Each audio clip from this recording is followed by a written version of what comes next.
Nai nazari a Hausa da na sani a ce ya aikin ta bai da rana.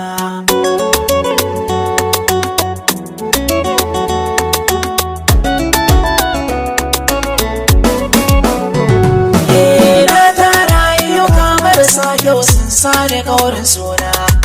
Ina tuno da zan mutu sai in daga hankalina. Dama ce abinda ka shuka girba da sana da rana.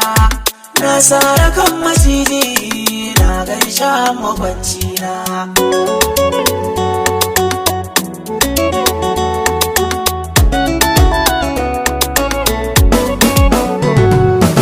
Kome na yau ana kallo na sai dai amin na banza. Dama waɗansu sun ce nan gaba ya tsana zana ciza. Gaskiya ta gagara ɗauka barkaka a tarza. Da ranar da za ka ce wayo a baya da cuta kaina.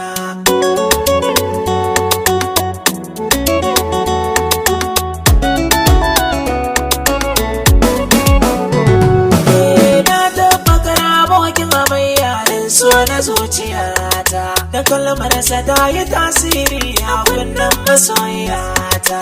Komai na yau bana burge ta shine kadai gwaninta. Sai na gagarin kauda shi na ya daina mona. Duda kan banyo nasara ba ta ce ba ta bidana. Domin bakin halin da na ɗauka ta ke ta yamatana.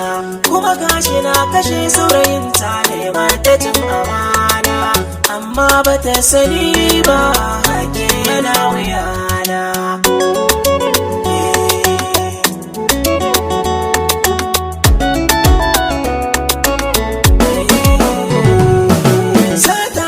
Sana'a gona dare da rana. Na iya fasa shago na zara bulo da kaina. Shi haura 'yan gidaje sauƙi yake a gona. Dai jan wuyar rashin tsoron mu kwasan waya a baina.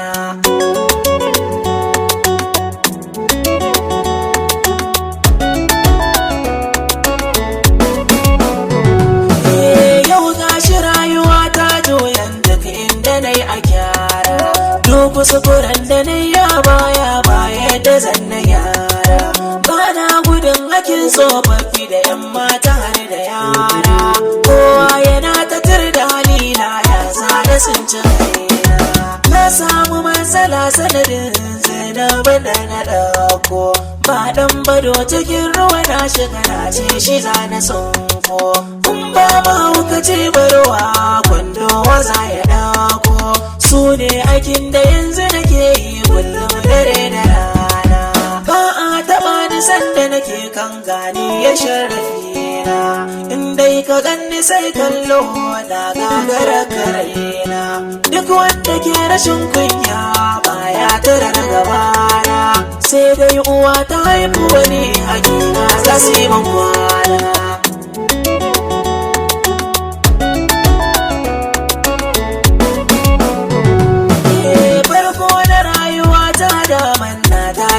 Maraici ga 'yan uwa suna gallaza mun kullum na dinga kwanci. Sabar matsi idan na kwanta wallahi ba da barci. Yadda na ga dare ai to haka zangarana. Kallon gyaɗa ake ɗoran sai nai zan sami yanci. Ban ba haka za da ni ba mai zuban abinci. Sai dai na ɗauki kwano na in na yi bara na ɗanci. Haka har na yawayo ba mai riƙen hannuna. Ni rayuwa nake yi gaba gaɗi ban san ina da dosa ba. Danginmu ba su ba da kulawa ba su sani da karatu ba. Jakata na ɗauka na Legas ban san kowa a can ba. Zuwa na san uwar ɗaki ta dinga taimakona. Ta mai da ni kamar ɗanta na ce gida ta haifa. Sanyi idan ya zo bargo ta ke ba idan na yafa. In yanayi na zafi ne ba ta so na dinga zafa. Mafincin da za ta yi gobe ta kwantar da hankali na. Abunta na koya al'adar da na tsinci kai a rana. Da na sani da ke haɗuwa ta da ita yau a raina. Zafin bakin ciki ya samu tuwa da ke wa ƙauna. Nan zan sakai ta labarin ku biyo ni yan uwana.